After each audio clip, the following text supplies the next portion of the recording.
Welcome, Faithful Politics listeners and viewers, if you are watching on our YouTube channel. Unfortunately, Pastor Josh, our faithful host, can't be here this week. He is checking on his cousin's friend from Trinidad. But instead, we have Dr. Clay Marsh, who is West Virginia University Chief Health Officer and was appointed as the Covid-Czar for West Virginia by Governor Jim Justice. And we're delighted to have you here. So thanks. Thank you. It's great to be with you. Well, and I'm Clay, by the way, so we'll just use our first name, so it'll be much easier. Okay, Clay. All right, yeah, that'll work. So as the anointed COVID czar for West Virginia, I'd imagine your days are fairly relaxed and boring. Well, let me just say the Delta variant has had other plans. Yeah, darn that Delta. Oh, I should put that on a T-shirt. So with West Virginia, how goes sort of the fight on COVID where you're at? So we are experiencing the most substantial surge that we have experienced thus far in the entire pandemic, and our hospitals are more full today of sick people with COVID-19. Our ICUs, our number of ventilators we've had to use, number of cases have skyrocketed. So since the first week in July, when we were below 1,000 active cases, today we are over 27,000 active cases. And the number of people in our hospitals has surpassed our previous largest surge, which was in December of 2020. And we have reached these numbers, much higher numbers than we've ever seen before, over 100 days sooner than we did with our last surge. So the explosive growth, the transmission of the Delta variant of COVID-19, and the level and acuity of illness, severity of illness, of even younger people in their 20s and 30s and 40s and 50s, is really quite different, well, than we've seen before. And when we look at our hospitalized population, we see that about 85% of folks in our hospitals in our state are not vaccinated. 90% of people in our ICUs not vaccinated. 93% of people on ventilators not vaccinated. And when you look at our deaths, which is over 3,700, 0.11% are fully vaccinated, and everybody else is unvaccinated. So this is not, to me, a value judgment or a judgment on, good, bad, or whatever. It's just so heartbreaking for us to see so many people getting sick with this virus, where 660,000 Americans have died. And yesterday in the United States, we had a 9/11 day. We had almost as many people die from COVID-19 yesterday as died in 9/11, and we don't even notice anymore. So it's just very sad and tragic. But at the same time, we're hopeful that we'll be able to navigate through this, and we'll see brighter days in the future. Yeah, and hats off to the governor there. I'm so part of our podcast, I'm the Democrat liberal person, and my co-host Pastor Josh, he's the Republican side, and even though I may disagree on certain policies with your governor, even though I don't live there, I really tip the hat because of the effort that he's made. And I remember I was talking to my wife recently. I talk to her all the time, but in one particular conversation, I was talking to her about one of the giveaways he was doing, like he was raffling or doing something with like a AR or a gun or something. And my wife is very anti-gun, but I'm former military, so I'm very pro-gun. And I said, man, maybe we should go get our boosters in West Virginia. To be eligible. Eligible. But did any of that have any impact? Yeah, for sure. The governor is a businessman, and he is very much into promotion. So he understood very early that there is a group of people that have been vaccine hesitant. So when we look at our population, we have really done well. We have vaccinated over 92% first doses of our over 65-year-old population, and about 82% fully vaccinated. And when we look across our vaccine eligible population, we're about 74% one dose and about 58% two doses. But we have a group of people who have been hesitant. And then we have a smaller group of people, probably around 15% or so, that just don't believe in vaccines and just won't get the vaccine. So he has worked to try to, to create an incentive program for people who are hesitant, but still open to considering vaccination, particularly younger people. And we gave away college scholarships and gave away cars, gave away $1 million a week for about a month and a half. But the governor's been really clear. Will, he said that if you get vaccinated, you can be part, and his pet is baby dog. So this was the do it for baby dog lottery, and trying to make fun, and baby dog's an English bulldog, and. So, and you can be part of the prizes and the raffle, and as he said, the goodness, or you can be part of the other lottery if you're not vaccinated, which is the death lottery. And either way, you're enrolled. And so the governor was really clear about the incentives being important, but also he was very transparent about the fact that we see basically almost everybody in West Virginia who's died from COVID-19 has been unvaccinated. So that to me is just so powerfully clear. And, ultimately everybody makes their own decisions, and he is not in favor of mandates. So he is trying to give people that information to make decisions. But unfortunately, we've seen many of our West Virginia residents who have not been vaccinated, get ill with this COVID variant, the Delta variant, because it is so much more transmissible. It's such a different virus than we've seen before. Yeah.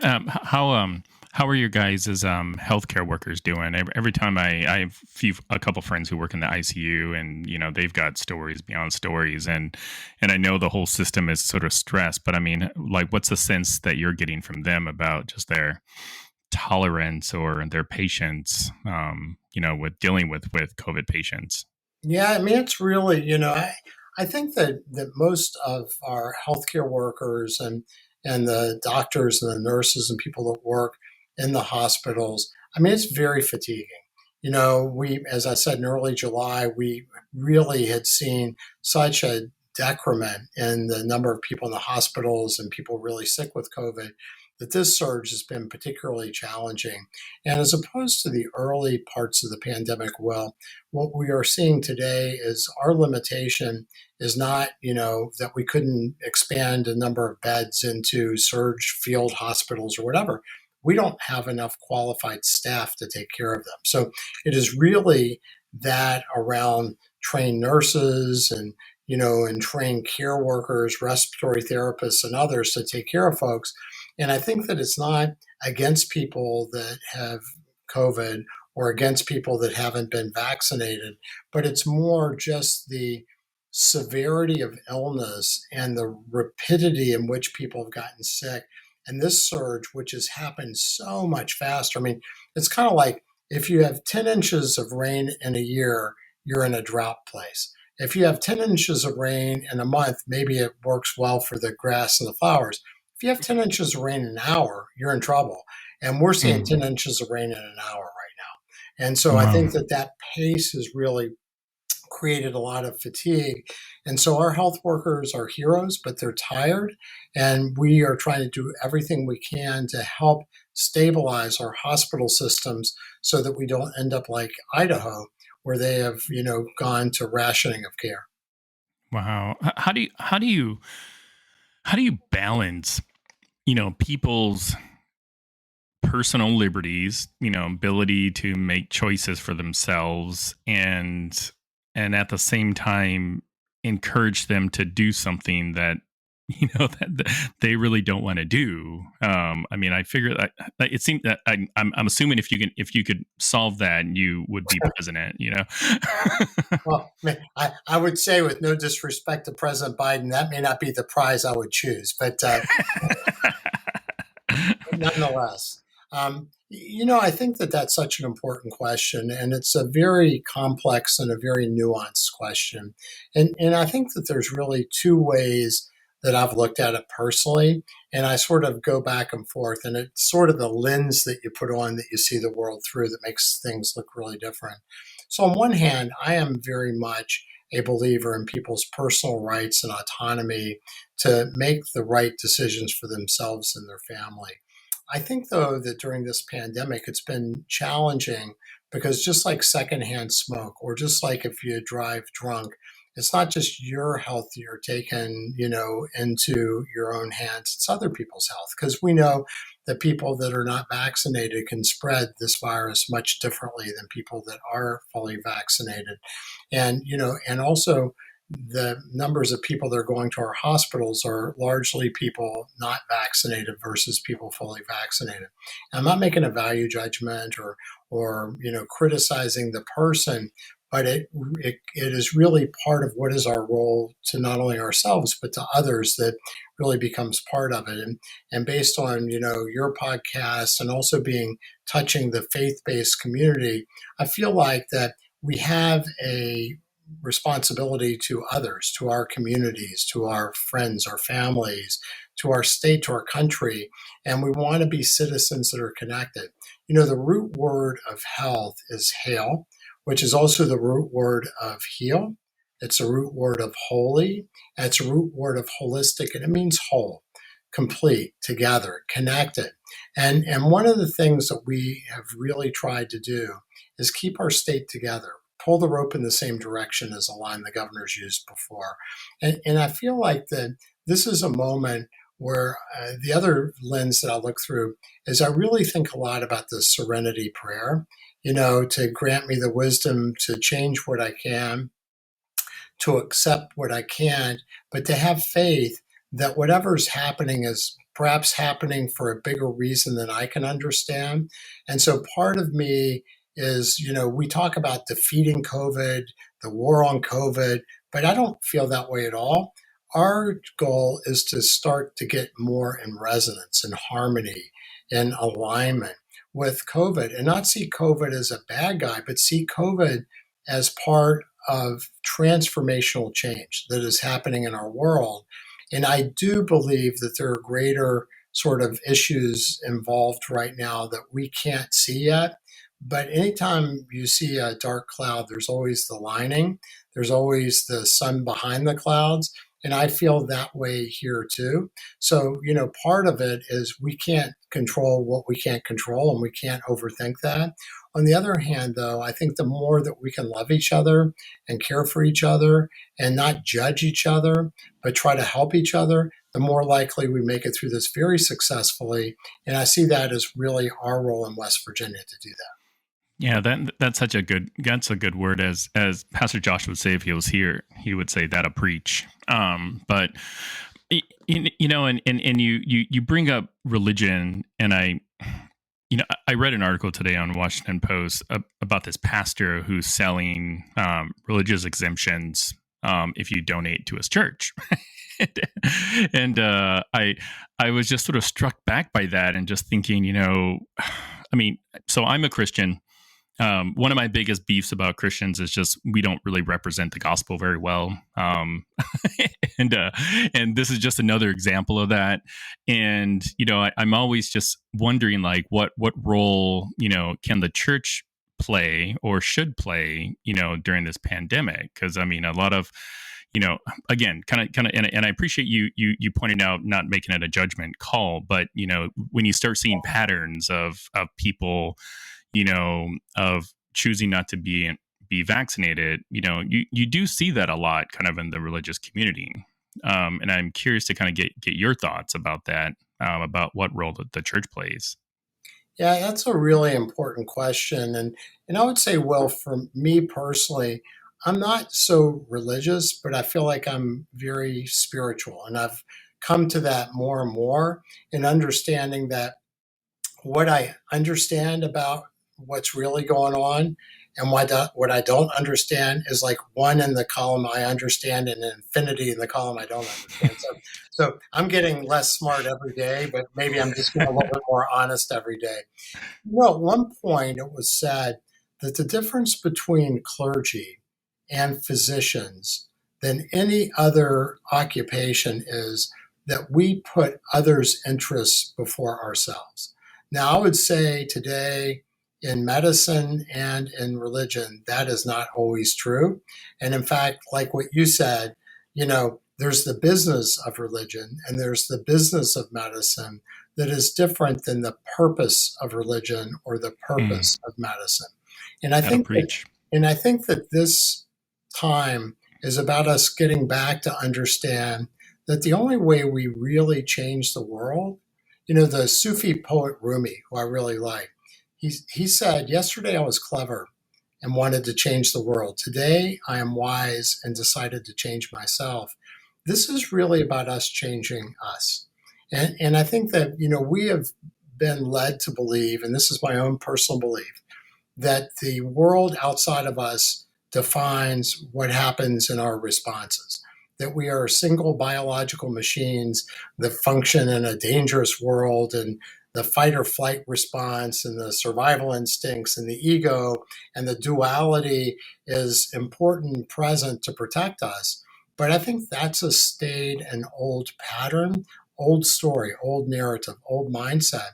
I think that we, in the ways that inside of us, I think we're really powerful beings. I personally believe we're spiritual beings having a human experience, and maybe human beings having a spiritual experience as well. But that ultimately we create the world that we experience on the outside from how we are feeling about ourselves on the inside.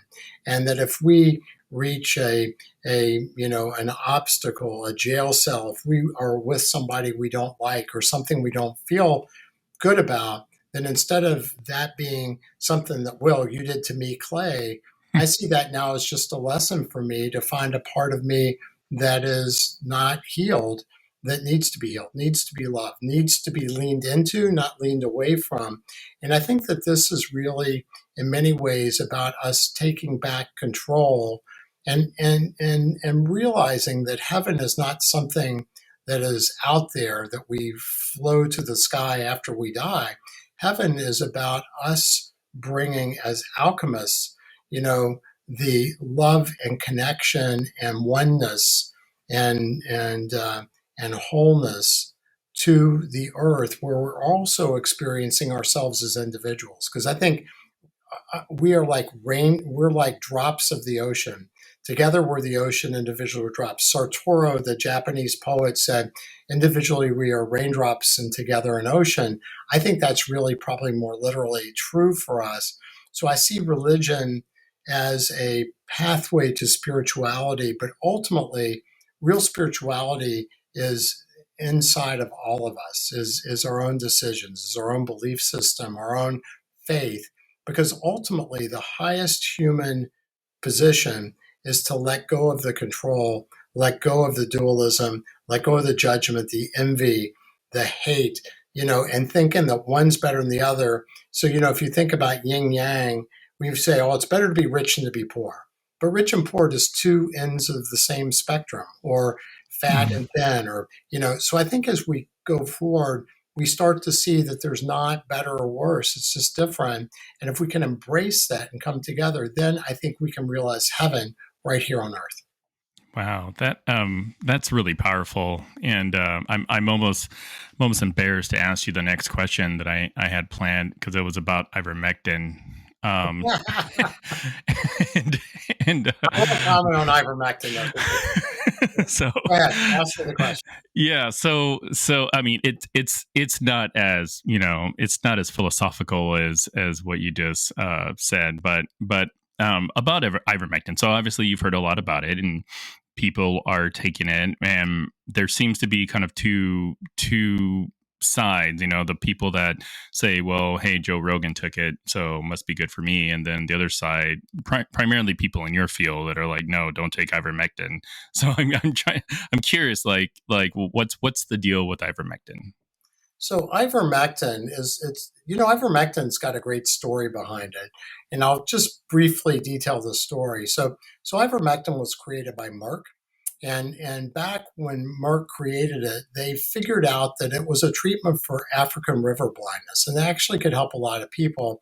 And so Merck turned to the country or the continent of Africa and to some of the countries and said, "We have a drug that will cure African river blindness."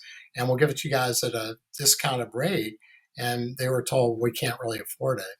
And so Merck went back and decided, well, they really suck it up as an organization. They give it to them at cost. And they went back and said, we'll give it to you at cost. We can't afford it. And they had to decide whether they just throw it away or they give it to them free. And they decided to give it to them free. And that was the greatest days of Merck. That was the days Merck stock went up. Merck was the great company at that point because they donated something that could really improve human existence and didn't expect to get paid a dime back for the money they put in, which I thought was really good. But ivermectin then sort of transitioned into a deworming agent for dogs and cattle and other animals. And I think it's really quite ironic in a way. And this will be an aside that I probably should just keep to myself.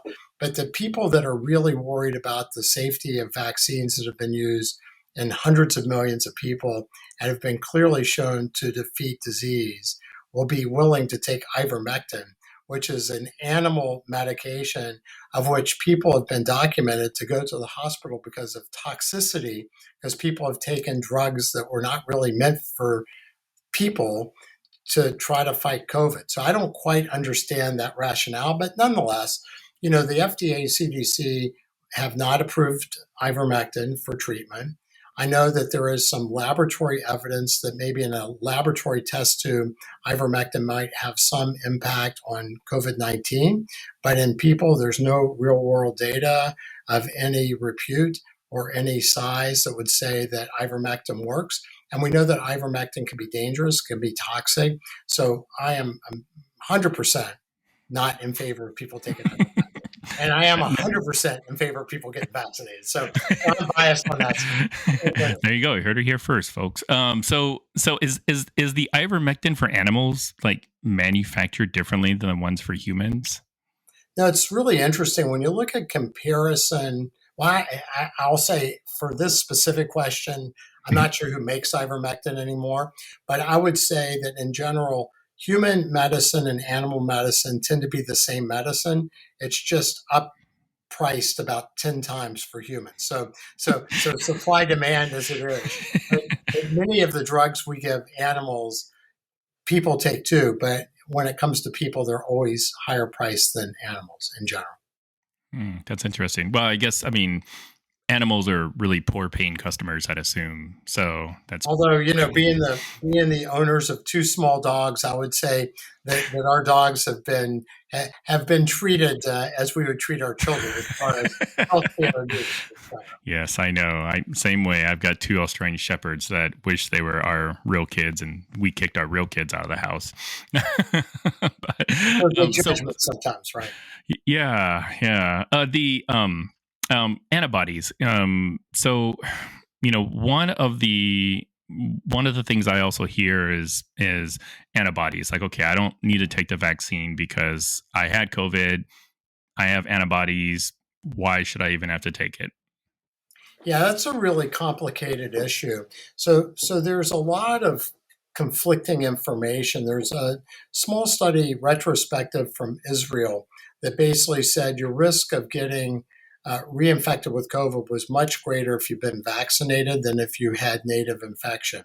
And that was a group of about 32,000 people that were looked at in hindsight in Israel. And about 239 people of 16,000 that had been vaccinated got infected with COVID-19. And only about 18 of people that had pre-existing infection got reinfected with COVID-19. Now, in another part of Israel, they did a similar study and found that it was the opposite, that about twice as many people unvaccinated got reinfected with COVID than vaccinated. So I think this really starts to demonstrate something that's been really challenging during this pandemic. And I've been part of our state's response from the very beginning. So we're on day 600 of our state's response, our crisis response, Mm-hmm. But there's so much information that is getting unfolded real time that there's a lot of contradictory data. And what I would say is the following. So certainly we know that people that respond, that are, able to be infected and recover with a infection do oftentimes have immune capability, immune response, and immune protection. And that is likely going to help us. The American Red Cross said that based on their blood assessment, that 80% or more of Americans over 16 years old have evidence of response to COVID-19, either through immunization or through natural immunity. And since we know a lot of people have been exposed to COVID-19 from that data, and we also know that the American Red Cross found that probably about twice as many people have actually been infected as has been reported. And as I told you, in our hospitals, 85% or so of our hospitalized people are not vaccinated. 90% of our ICU population, 93% of our ventilator population.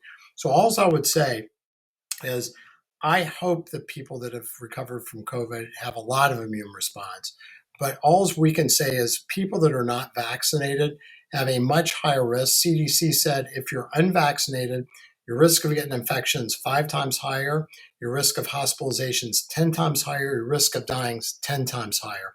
As I told you, in Ardessa, West Virginia, 105 out of 3,700 people who have died were fully vaccinated. The rest were not. So all I can say in real world data from what we see, I would recommend, even if you've been infected with COVID-19, that you get vaccinated because the immune function is the greatest in people that have recovered from native infection and have been vaccinated. But I worry about the potential loss of potency or unpredictability of just your native immune system function, because we see mainly people in the hospital, mainly people in the ICU, mainly people that die are the people that have not been fully vaccinated. Got it. So I mean, do the antibodies in your system, are they unique at preventing COVID for whatever variant is commonplace? I mean, like if I had, I don't know, the Delta variant antibodies, will that protect me from the Mu or the Lambda variant? Yeah, so the thought is that once you have recognized a form of COVID-19, and that remember the vaccines came out, and that was the initial strain from Wuhan, China, that was called the Washington strain. And then we got into the Alpha strain or the United Kingdom strain, and then we have now the Delta strain or the Indian strain, where it initially was found in the country of India. And what's happened is that your immune system, when it becomes activated, then it should be able to modify its responses to be able to navigate, presuming that there's not such an amount of genetic change that it masks like a stealth fighter masks the ability of the immune system to find it. And with the Delta variant, it's interesting. If you look at the variant from South Africa, and I'm getting mixed up now on which one is the gamma, which one's the, but anyway, the variant from South Africa, it had a lot of mutations in the spike proteins, and it evaded the immune system more. So people were really worried about that. And when we look at the Mu variant, it has more mutations in some of the spike proteins. The Delta variant, weirdly, has many fewer mutations in the spike proteins. And the spike proteins are the part of the virus that bind to cells, and that's where all the vaccines are generated against the spike proteins. The Delta variant, if you looked at it to begin with, you would have never guessed it would be the guy that's defeated head to head every other variant wherever it goes. And the reason why it's done that, it multiplies very quickly. So it exists in about 1,000 times more concentration in your nose and in droplets. And if it infects you, it starts multiplying really quick, which is probably why people get so sick with it quickly and why we were infecting. Because once you get enough people infected, then you start cross-infecting. And this variant is so effective at spreading because it exists in really high concentrations. And it's even been documented to infect somebody from contaminated air, like breathing in cigarette smoke. You don't even have to be with the person. You could potentially walk through a place with air that has enough of the variant there that you could actually get infected. So it's such a different variant. But the bottom line is, well, to date, all of the variants that we found do have protection, particularly severe disease, from the vaccines, and we presume also have some benefit from native infection recovery. But what we've seen from the Pfizer vaccine, particularly, and the adenoviral vaccines, AstraZeneca and Johnson, that after about 6 months, the potency starts to reduce, which is really the reason why Israel started to do boosters, why the United Kingdom now is starting to do boosters, and why we believe that in the United States, we need to get boosters as well, particularly for our older part of our population that's been vaccinated about 6 months or more ago, who have been immunized, with Pfizer. Moderna tends to be a little bit better, but remember, Moderna exists in about 3 times as high a concentration in the vaccination, in the dose. So Pfizer is about 30 micrograms, Moderna is 100 micrograms.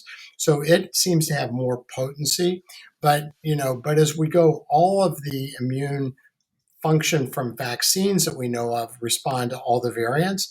And we presume that if your immune function is still potent enough from native infection, it should also respond to all of the variants. And the reading I've been doing about the Mu variant, I read something that it's not even a variant of interest in the United States at this point, but I guess does it have some characteristics that worries folks about whether or not the vaccine will be effective against it?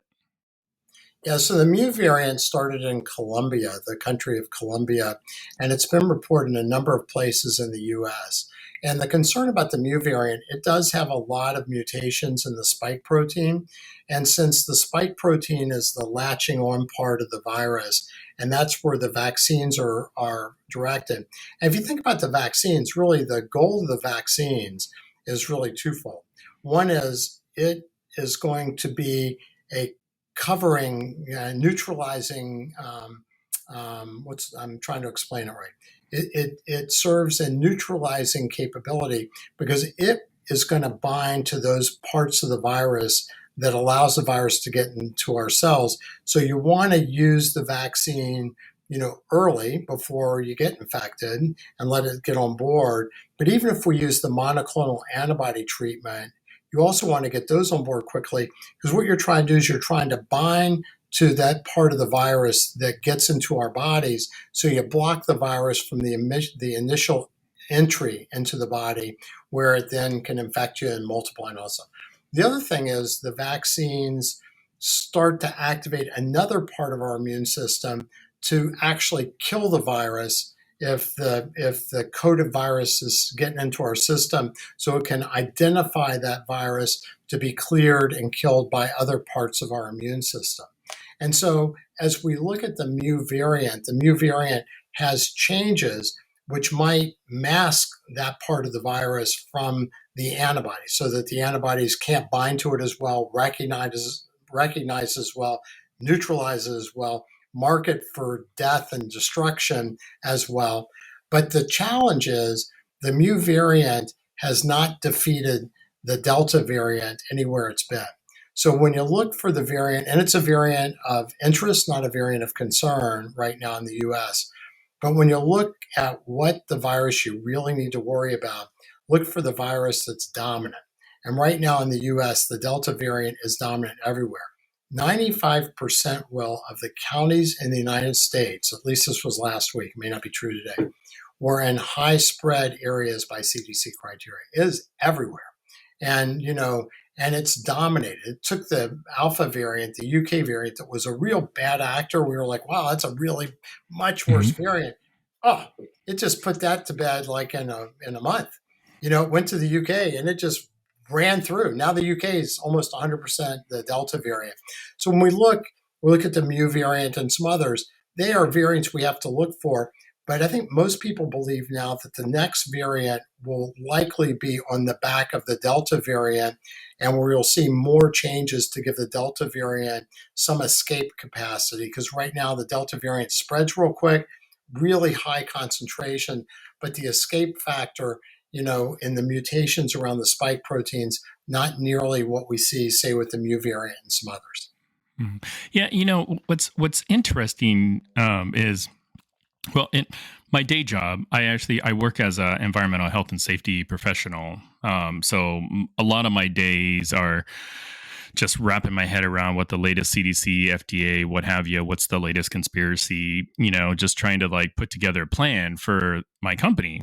And one of the things that I think is it's a little frustrating for me, and I'm sure for others that do the similar type of work, is the prevention strategies haven't really changed at all with all the variants. So there's always, like, okay, you got a 14-day quarantine, you got like a 10-day with no testing, or 7-day, you get tested 3 to 5 days, whatever, and then there's like this 6 foot distance.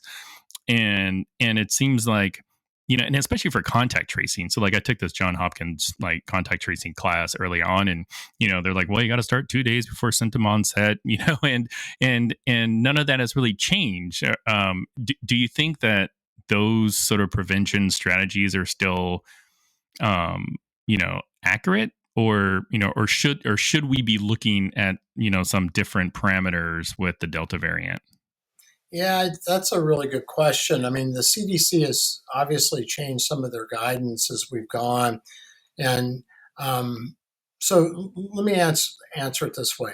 So I think that we have a incredibly powerful tool set to defeat or to live in harmony better with the Delta variant. The absolute cornerstone of that intervention are vaccines. The vaccines, particularly the messenger RNA vaccines, they are game changers. And that's like to me, a little gift from God that we got before we started this. Because if you think about a vaccine like the influenza vaccine, it's maybe 50% effective. And it's really not even that effective in keeping you from getting infected with the flu, but it can reduce your risk of real severe problems, etc. These vaccines, the mRNA vaccines, are like 95% effective in keeping you from getting infected, at least for the first 2 to 6 months. And it's incredibly, and in that same time period, probably 98% effective against you getting sick enough to go to the hospital, and maybe even greater effective in keeping you from dying. So unbelievable and real safe. I mean, we've had a few hiccups around the Johnson and Johnson with the blood clotting and and maybe the mRNA vaccines with the little heart inflammation in some young people, but that didn't turn out. Neither of those turned out to be showstoppers.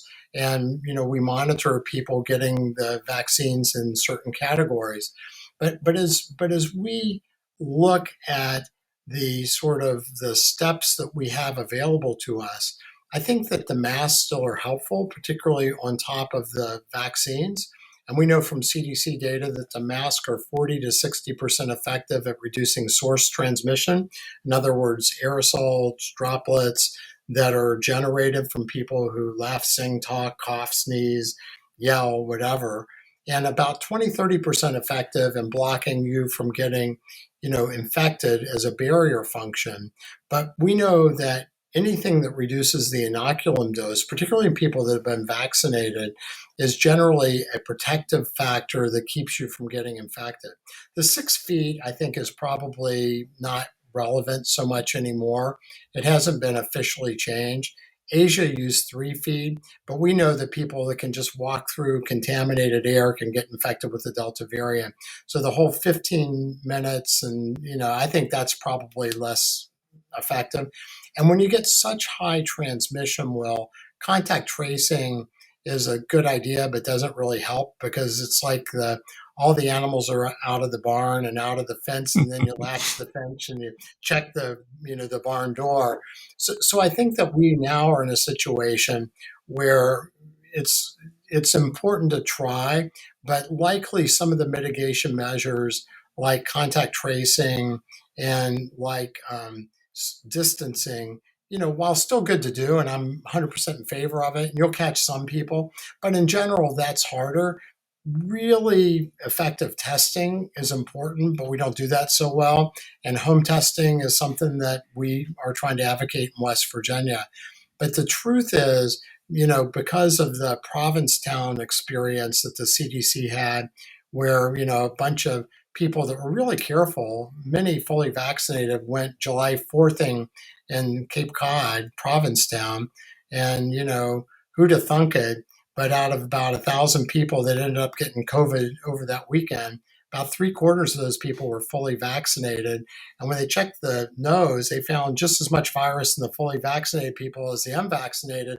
And that freaked everybody out, CDC included. And that's when we went from you don't need to wear a mask if you're fully vaccinated to everybody needs to wear a mask because of that. Now, in work from Singapore, what we found is that although initially maybe you have a lot of virus in the nose, even if you're vaccinated, it goes down very quickly, much quicker in vaccinated people than unvaccinated people. So it turns out that fully vaccinated people are much less likely to spread COVID-19, even with the Delta variant. Again, suggesting how important it is to be vaccinated. But I think as we go forward, the truth is we have a relatively limited tool belt in the prevention. Vaccine most important, mask next important, testing probably third important to identify people. And then it's kind of the honor code, stay away from people if you're sick, because some people don't really do that. And then I think as we go forward, the monoclonal antibody treatment is so important because if you do test positive and you're in these vulnerable categories, older, other existing medical problems, or if you become a contact of somebody who's infected, get the monoclonal antibody treatment. It has an 80% reduction in you getting sick enough to go to the hospital, really important. And then if you get in the hospital, we're in more problems. Remdesivir, the antiviral agent, it works okay, not great. Steroids work better, but this variant is so powerfully able to get people to get really sick really quick. That is really concerning. So we want to do everything we can to keep people from getting that sick, because once people get that sick, it is really a problem. And that's what we're seeing our hospitals, our ICUs filling up with, are people that are getting really, really sick with the Delta variant because they didn't take those steps, or we weren't able to help them take those steps or whatever before to keep from getting there. An ounce of prevention is worth here a ton of cure, not a pound of cure, but a ton of cure. And if we get to the lack of prevention, we got big problems. And that's what we're seeing in the United States. Wow, that's awesome. So what do you? Obviously, I'm sure in your field, you've probably have heard all the different reasons about why somebody shouldn't get vaccinated, or what they think about COVID. People kind of have a litany of ways to sort of conduct research, and I'm curious, like how do you suggest people conduct their own research? Will, I'm a big proponent of real world data, and I think that that's what's been so powerful in part about this pandemic. The country of Israel partnering with Pfizer has really, to me, been the primary canary in the mine, if you will, for how vaccinations work and how we need to follow things. Certainly, as we look at around the world at countries like India, India is where the Delta variant started. And in the country of India, as I understand it, initially before the Delta variant, about 20 to 25% of people had tested positive for the evidence of being previously infected with COVID-19. And 10 to 12 weeks later, 400,000 people officially died of the Delta variant there. But researchers that are credible think it was more like 3.5 to 5 million people that died in India there. And it's a population of over 1 billion people. And when they did the testing for the antibodies afterwards, they got over 70% of their population that were positive. So this tore through India like a raging fire, goes through dry timber. And you remember that in India, to get a family member in a hospital, it was almost an impossibility. But once you got a spot, you had to find them oxygen. Families had to go out and try to find oxygen for their families because it was in such a short supply. And so we looked at that and we knew to ourselves then that this was a really different disease, really different. And it was much more severe and it spread so much more rapidly. So, as we started to look at countries that were starting to experiment in Israel with the boosters and, and mitigation measures, and the United Kingdom that had been much more vaccinated that released the mitigation measures. And then you saw, even with good vaccination rates, when you released the mitigation measures, the cases started to go up, hospitalizations started to go up, deaths started to go up. And when you used the boosters and you added mitigation measures, things started to go down. So I think you can do a lot of studies, and the FDA requires certain research studies to do, full approval, and for Pfizer, and they're doing that now, Moderna, et cetera.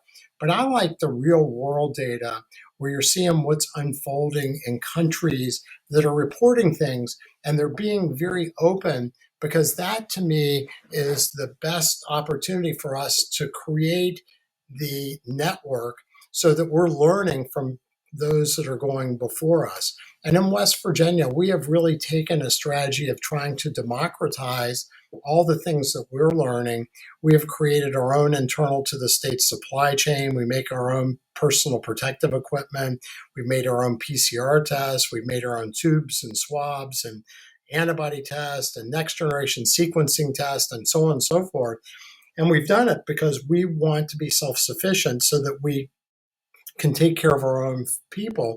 But we are always delighted to share with anybody we can help. And we, of course, want to learn from anybody we can, because eventually, as we talked about, together, not against each other, this world is going to function so much better. Our country functions so much better. Our state functions so much better when we see each other as friend, not foe, when we see each other as part of a single kind of continuous frame, like the mushrooms in the forest. They look separate, but they're all connected underground. And I think that that's part of what we're trying to get at, because in ecosystems that are successful, they are successful by collaboration, never by competition. And our whole world's been built on this competition model. But I think that's the part of our world that's starting to fracture and fall down. And I hope that we'll come together and see that as we support each other. There's a book by a guy named Rutger Bregman, and it's called Humankind, and he's an anthropologist. And he wrote about why humans have evolved in the way they have. And he argues it's because we can be kind to each other. And I think more kindness, less competition, more togetherness, less, seeing each other as enemies. That's the way that we not only make it out successfully from COVID-19, that's the way we discover a better world together. That's really awesome. I want to just do a quick role play here for a second. You'll be the role of the very smart doctor that you are, and I'll be the role of somebody that doesn't want to get the shot. We'll start first by me just telling you, I don't want to get the vaccination because it's not tested. They came up with it really, really fast. It was like a year. It's still not approved. Why am I even going to put, something that's, new and experimental into my body? Well, I certainly understand your concerns, but I'm just curious. What are your own goals? What matters to you, and what, when this is over, when the COVID pandemic's over, what do you want to have said about your own experience, your own role, and not only protecting yourself, but protecting your family and your community and your church? And so tell me what's important to you, because you have the right to make any decision you want. And I'll respect that, but I'm just curious, because for me to give you any advice, I really need to understand what what are your priorities.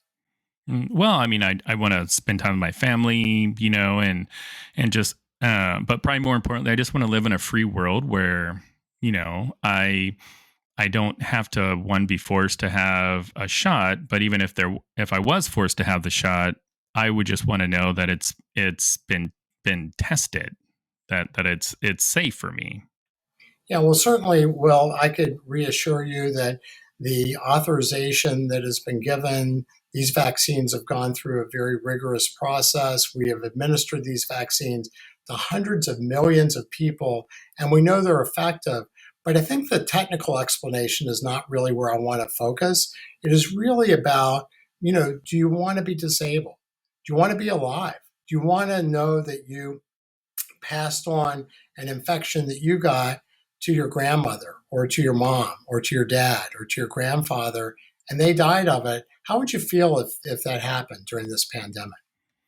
Yeah, I mean, I guess I would feel pretty bad, but I mean, everybody dies, right? And the research I've done says that there's like a 99 whatever percent survivability rate. So why should I even be afraid of a virus that like has a high percentage of me actually living?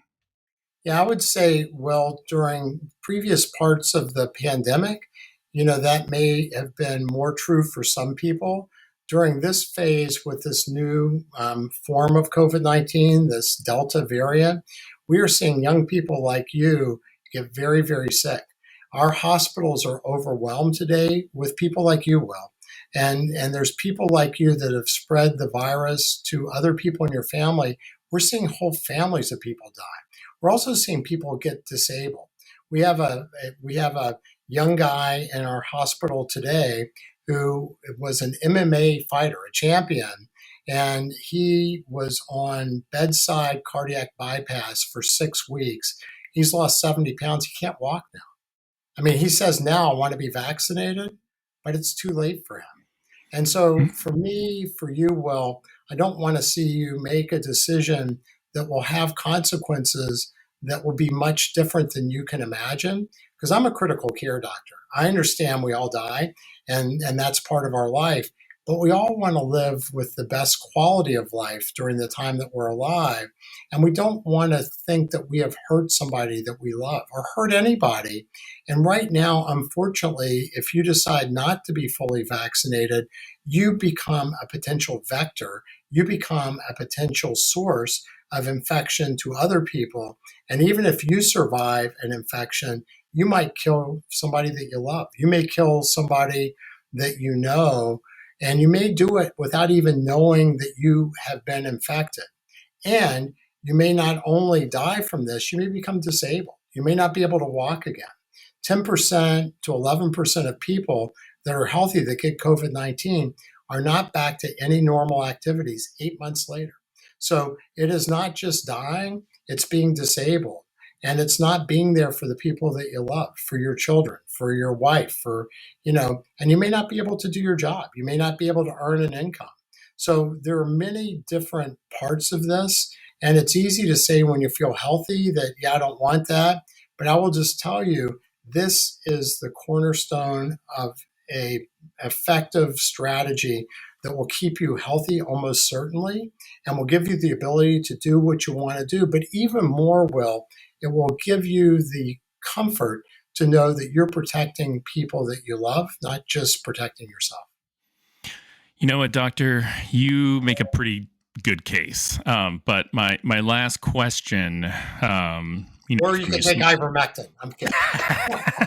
From you smart people is things are changing, right? So like ever since the pandemic, it's like wear a mask, don't wear a mask, wear a mask, don't wear a mask, and or vaccines protect you. Nope, you got to wear a mask, and social distance. And it seems like these things are always changing. So how can I trust the science if the science seems like they don't really know what they're talking about? Well, I very much, agree with what you say.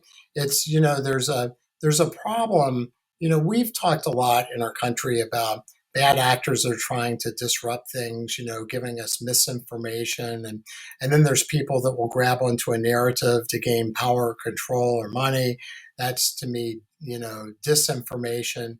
But I think the real problem is we have generated so much information, so many different points of view that it's really confusing. It's confusing for me, and I read about this every day. It's my main job now to read about it. But also, I would say, Will, just very simply, that I believe what I see when it comes to our own hospital system, and when you look around the world, we see that the absolute single intervention, and it's not just a prevention, it's a treatment that we have, are these vaccines. They're spectacular.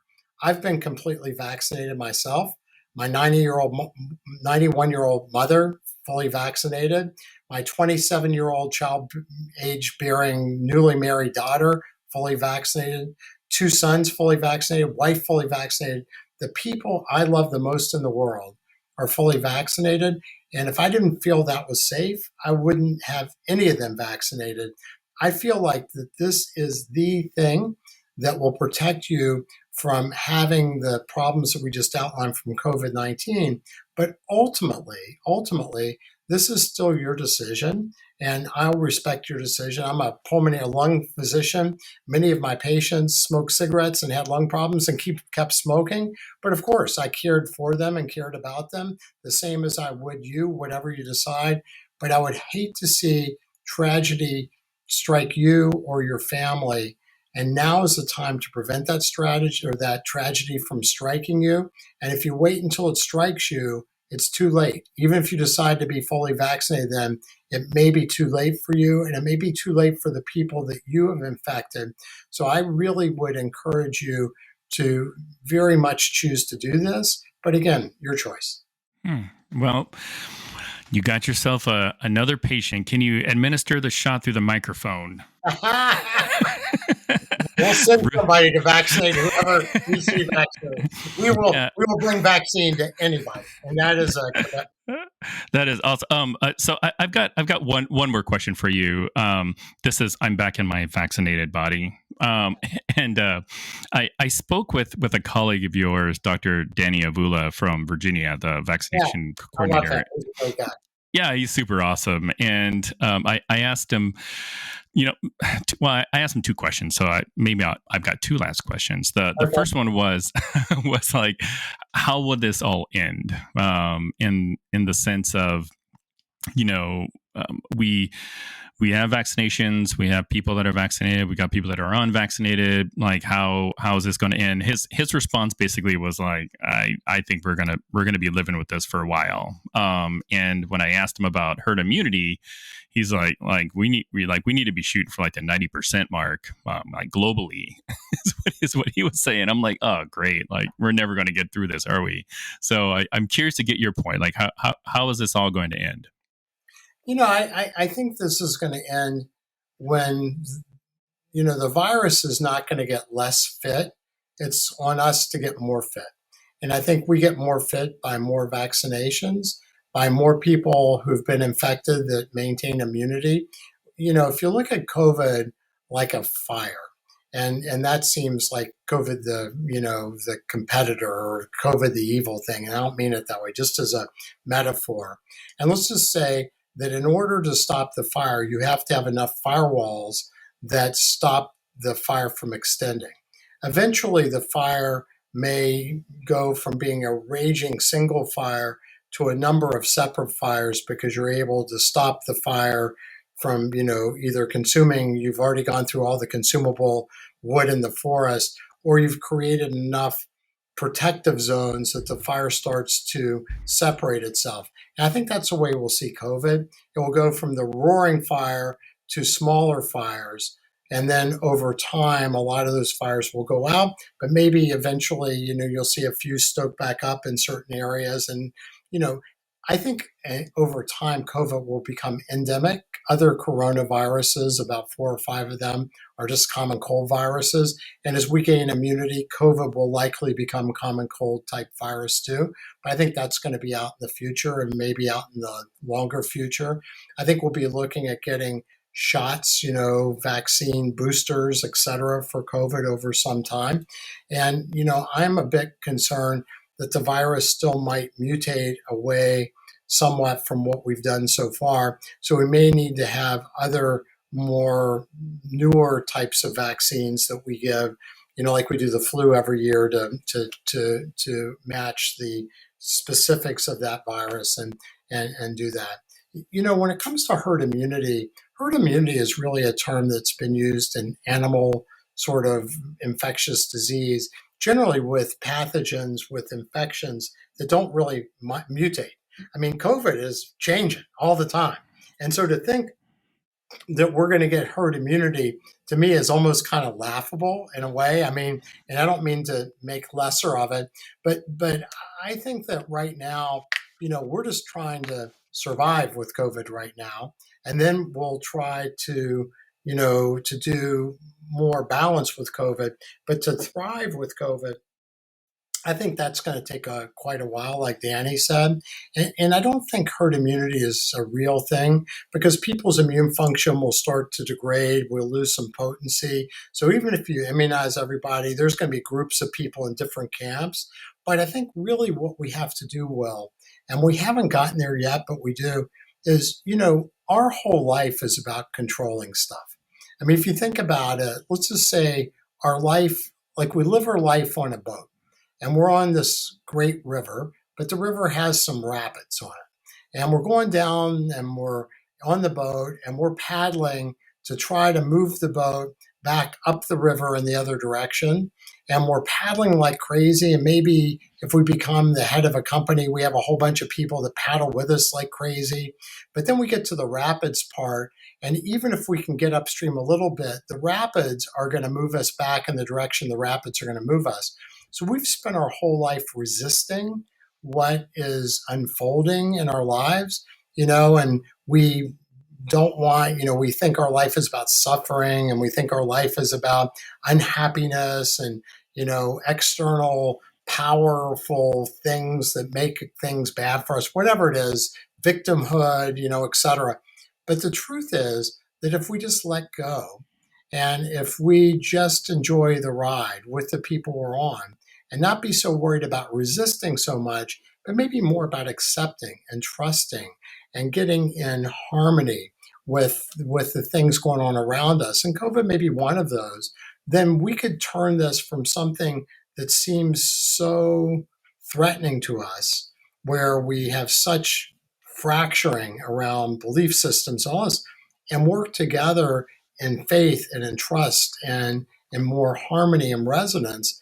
And then I think we could all do really well because there's so much wealth, there's so much opportunity, there's so much abundance that is possible for us.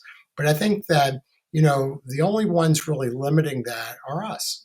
And once we change our mindset and don't see ourselves as others to overcome, but see ourselves as mirrors to each other. The saying namaste really translates, as I understand it, to the divine in me bows to the divine in you, part of the same thing. And I think that's where this is all going to go. And I am really optimistic that all the stuff we see, the terrible weather events, the politicalization, gender inequity, racial inequity, single pandemic of the lifetime, are all part of this transformational change. And I think what it says is instead of trying to control everything, which of course we can't, no matter what, maybe we just start to let go and then try to help each other. And if we can really be here to serve each other and to share with each other, then maybe that's the way that we get through not only COVID, we start to build a much better planet. So we really do thrive together because we've worked on the survival part and that's not been so much fun. That's awesome. And I can't thank you enough, Dr. Marsh, for just spending some time with us. Your words have been very impactful, very uplifting, and I just want to thank you for just the great work you're doing. I know it's not an easy job, but you managed to be very optimistic and high spirits. I kind of want to extract some of that from the screen and from the microphone, because I mean these can be dark times for a lot of people, and people are hurting and people are having to make some really tough decisions, and you seem like just the right person to kind of help people navigate through all that. And so I just want to thank you. Oh, thank you. Well, it's so nice. Great to be with you. And I would just want to make sure that I'm also qualifying. My heart hurts for everybody that's been negatively impacted by COVID-19. And I never want to make light of other people's tragedies. And there's never a gotcha and, oh, these people deserved anything. That's never, ever in our lexicon or conversation. But I do think that things happen for reasons and oftentimes ones we can't understand. And I have tremendous faith that this is part of our return home in some ways, and not just COVID, but everything. But we've constructed a world where we feel that there's an external savior to come in to rescue us. I think that's us. And I think that once we change on the inside, then everything will change on the outside. Everything has changed on the outside. So now I think our work to do is to change on the inside, to build a better version of ourselves, which then I think together can build a much better version of the world that we share. Wow. And with that, thank you again so much. And thank you to our listeners and our viewers. And we will see you next week. All right. Bye.